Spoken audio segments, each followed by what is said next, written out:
सोनिया गांधी एक आर्टिकल लिखते हैं कि भारत इतने सुंदर निकोबार आइलैंड में मिलिट्री इंफ्रास्ट्रक्चर बनाकर इकोलॉजिकल डिजास्टर कर रहा है, ये तो ट्राइबल राइट्स का हनन हो रहा है।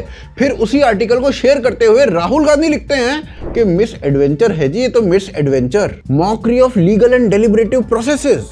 भाई साहब, मुद्दा बहुत ही गंभीर है जिसके ऊपर कोई बात ही नहीं कर रहा है। तो चलो पूरी कहानी बताता हूँ। अच्छा, आपको ना याद होगा कि अभी 1-2 साल पहले इंडिया और मालदीव्स का आपस में जूता बज गया था।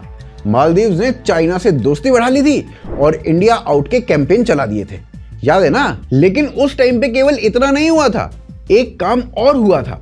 चाइना ने मालदीव्स के कोको आइलैंड में ना अपना मिलिट्री बेस भी बना लिया था। अच्छा, ये जो मिलिट्री बेस चाइना ने बनाया, इसका मतलब पता है क्या था?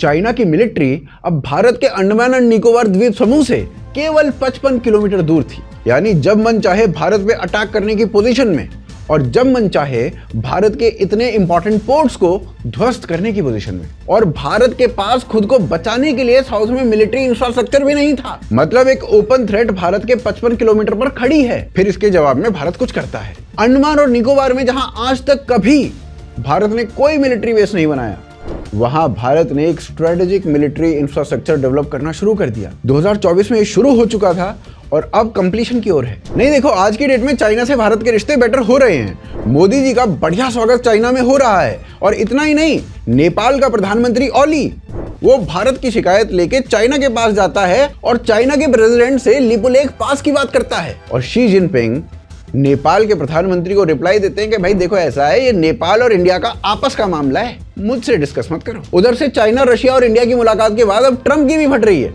और इसीलिए ट्रंप भी भारत से बेटर रिश्ते एस्टेब्लिश करने की डायरेक्शन में बढ़ रहे हैं। पर भारत चीन के रिश्ते कितने भी बढ़िया हो जाएं, एक डिस्प्यूट दोनों ही देशों के बीच में हमेशा रहेगा और वो डिस्प्यूट कभी भी एस्केलेट हो सकता है।